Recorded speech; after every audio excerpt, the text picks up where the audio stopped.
Seiko experiment. My name's Tim. Today we're going to be doing a quick job on my Toyota AE86. So this is just a bit of fun, a fun car for me. I do hill climb racing in it, and I also enjoy driving it out through the hills. It's had a engine conversion to the 3SG Beams engine out of a Lexus Altezza, also running quad throttle bodies. They make fantastic noises and give me some rather nice throttle response. So I'm having a bit of an issue with this, with it not wanting to start. I'm not getting a signal to my ECU from what I believe is a faulty crank angle sensor. So today we're going to be tearing all this down, removing the harmonic balancer down the front there, and swapping over the crank angle sensor. So this is a spare here that a friend had lying around and has given me to try out. So I believe it's the sensor. It could possibly also be faulty wiring. So hopefully it's a quick sensor swap and away we go, because I'd like to drive it. So I've given myself a little bit of a challenge today, and that challenge is, can I swap my crank angle sensor in under an hour? And we're going to be using the trusty Seiko SNK there to do a bit of timing. So we'll have that in the shot, and we'll see if I can actually get this in and out within the hour. Now I'm probably cheating a little bit, because I did actually tear all this down yesterday, and I removed the sensor that I had in there. It was dirty. I cleaned it. There was a bolt that was missing from the signal, not the signal, from the earthed out the cable to shield it from electric interference. I thought that was my issue. So I'm kind of a little bit cheating. There's no coolant in the radiator, and I've had it all apart, so I know the harmonic balancer is going to come off pretty quick. I've got all my tools set out because I did the job yesterday, so I know exactly everything that I need. So I've got some Allen keys, quick little spanner, my ratchets and sockets. This is a little homemade puller for getting the harmonic balancer off that I quickly made up yesterday. A torch if I need it. Got me rattle gun for the bolt for the harmonic balancer. Also got some thread locker for a few things that go back together, and some trusty old wake up juice. A bit of a look on the inside of the car here with what we're dealing with. This is my aftermarket ECU here that runs the engine, and then I've got that connected to my laptop, and here is my RPM reading. So as I crank the vehicle, it's not getting a signal for this RPM. So the ECU doesn't know when to inject fuel or spark the ignition coils, so the car just simply doesn't start. And then very intermittently it will get the signal and the thing will fire up and start. So I'm really hoping it is just a faulty sensor that's sort of coming on and off, that we're about to find out in hopefully under an hour. So here we go, it's 8:45. I've got all my tools set out. Let's see if we can get this sensor in within under the hour. Well done, little Seiko 5, keeping it steady time. Cheers, mate.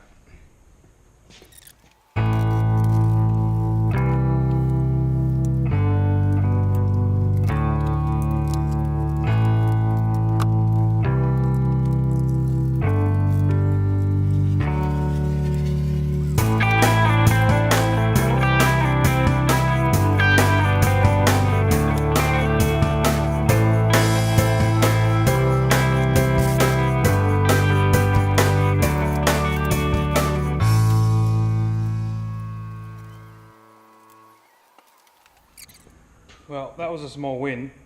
Normally you got to set up a bit of a puller. You got to mess about and you bolt that on, and then you screw that on, and it pushes it off the shaft. But because I had this off literally yesterday, and I'd put it back on using anti-seize in there, I just literally pulled it off by my hand. So that made things a little quicker.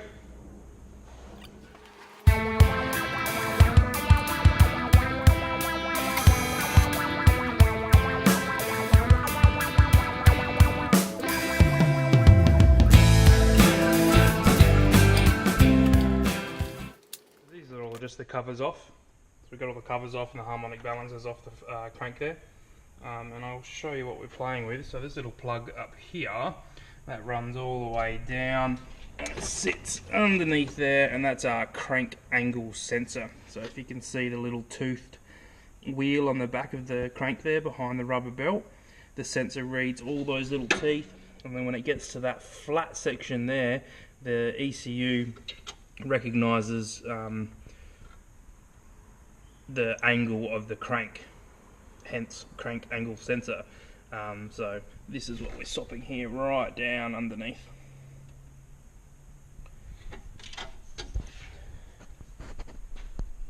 So no sneaky post-edit magic going on. The time is still reading, so Seiko 5 isn't going to lie to me.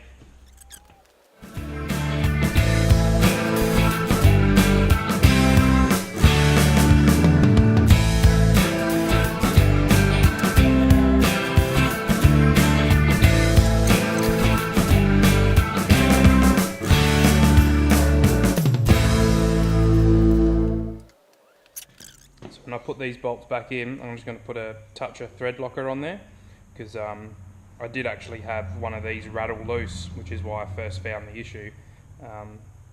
So this motor has a red line of 8,000 RPM, so there is a lot of vibration happening, and you know, I drive it pretty hard, so this thread locker will just stop the bolts from working their way loose.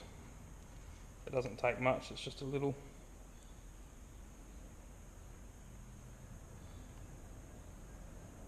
Plenty.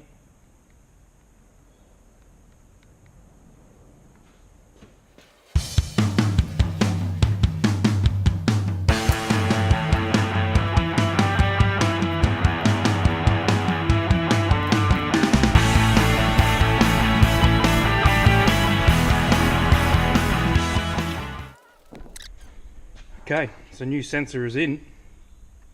It's just a matter now of putting it all back together and hoping when we turn the key that we get that signal and she fires up. How we're doing so far? 25 minutes we got the new sensor in, so let's see if we can turn this around and get it all back together.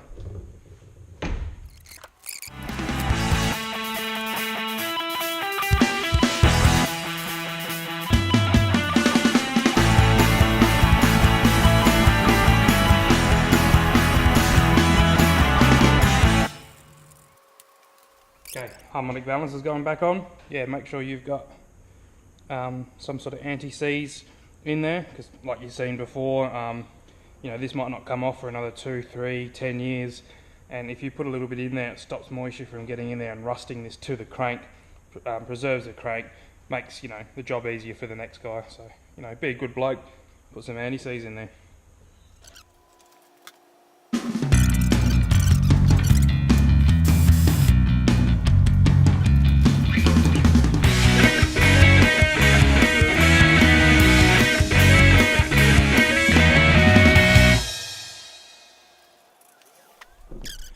Okay, we're at a point now where we're going to be able to turn the motor over and just see if we've actually rectified the issue or not.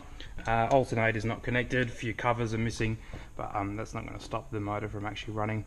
I don't have any coolant in the system, so there's going to be a little bit of coolant in the motor still, so I put the radiator back in, so if the motor does start pumping water, I'm not putting it all over the floor.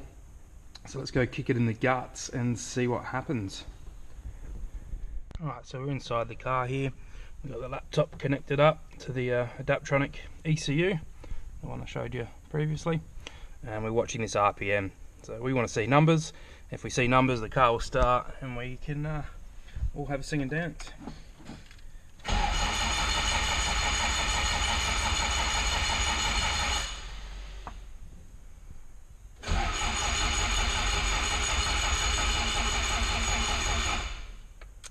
Well then, that's rather disappointing. So it's not the crank angle sensor.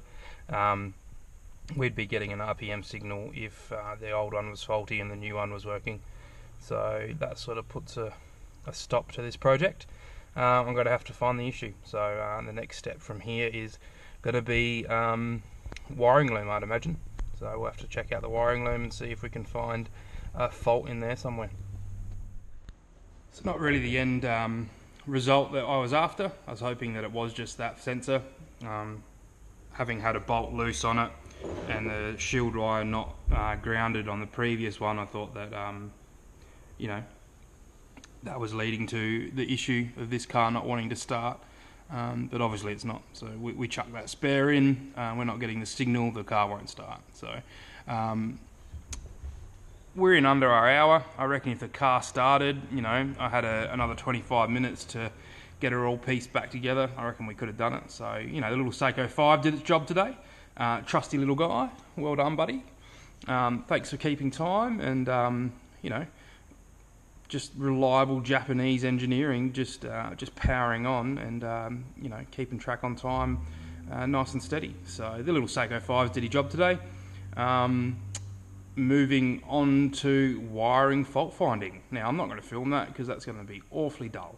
So yeah, when she is fixed and fired back up, I might give you guys a bit of an update. But until then, this was the Seiko experiment, and the Seiko part of it worked pretty well. So take it easy guys, have a good one.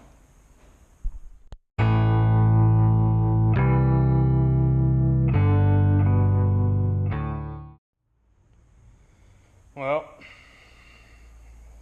this is going to be a load of fun. Wiring issues.